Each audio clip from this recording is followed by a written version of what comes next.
అందరికీ నమస్కారం. ఈరోజు మీతో నేను షేర్ చేసుకునేటువంటి విషయం, నిజంగా మగవాళ్ళు చాలా స్వార్థపరులండి. ఒక్కరోజు కూడా భార్య చేసేటువంటి పనులను కానీ, మనం చేసే సేవలు కానీ అస్సలు గుర్తించరు. మనం ఏదో ఖాళీగా కూర్చొని తినేస్తున్నాము అన్నట్టే ఫీల్ అయిపోతుంటారు. ఈరోజు ఏమైందంటే, పొద్దున్నే మా ఆడపడుచు వచ్చిందండి. మరి వాళ్ళ భర్త పిల్లలు వచ్చారు.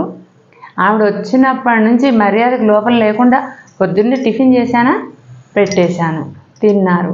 మళ్ళీ వెంటనే లంచ్ ప్రిపేర్ చేశాను, తినేశారు. ఈవినింగ్ బజార్ వెళ్దామన్నారు. సరే పిల్లలు కదా, పోనీ సెలవులకు వచ్చారు కదా అని అలా తీసుకెళ్ళాము. చక్కగా 3 గంటలు 4 గంటలు మంచిగా ఆటలు ఆడుకున్నారు హ్యాపీగా. ఇంటికి వచ్చేటప్పటికి ఎంత టైం అయిపోయింది అనుకుంటున్నారు? 9 అయిపోయింది. మరి ఆవిడ కూడా ఆడదే కదా, కాస్త ఏదో కొంచెం అదో ఏదో సహాయం చేస్తాను, ఇప్పటిదాకా బయటికి వెళ్ళాం అనుకోవాలి కదా.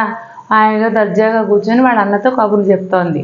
మా వారేమో మా చెల్లె చాలా కష్టపోతూ వాళ్ళ ఇంట్లో ఒక్క నిమిషం కూర్చోదు, అలా కూర్చుంటే వాళ్ళ ఆయన ఒప్పుకోడు, వాళ్ళ అత్తగారు అసలే ఒప్పుకోదు అని అసలు వాళ్ళ చెల్లెల గురించి ఎన్ని మాటలు చెప్తారండి బాబోయ్. అసలు మెచ్చుకున్న నోరు మెచ్చుకున్నట్టే ఉంటుంది.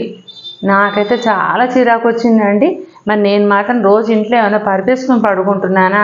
పొద్దున్నే లేచి పిల్లలే బాక్సులు కట్టడం ఏంటి, ఆయన బాక్సులు కట్టడం ఏంటి, మా అత్తగారికి మా మామగారికి ఇవన్నీ చేస్తున్నానా? వచ్చేవాడు పోయేవాడు చేస్తూనే ఉన్నానా? టిఫిన్లు పెడుతున్నానా? వంటలు చేస్తున్నానా? ఏ రోజు మెచ్చుకోరండి. మొన్న ఒక రోజు ఏమైందంటే, మా అన్నయ్య వచ్చాడు.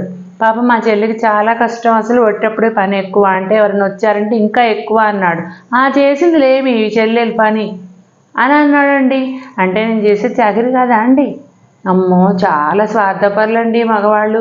వాళ్ళ చెల్లెనైతేనేమో తెగ మెచ్చుకుంటారు, భార్యలు అయితే చీపురు పుల్లల కంటే ఘోరంగా తీసి పడేస్తారండి. మీరేమన్నా అనుకోండి, మగబుద్ధి.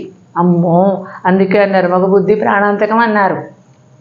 పనుందండి, మరి ఇంకోసారి మాట్లాడుకుందాం. Thank you.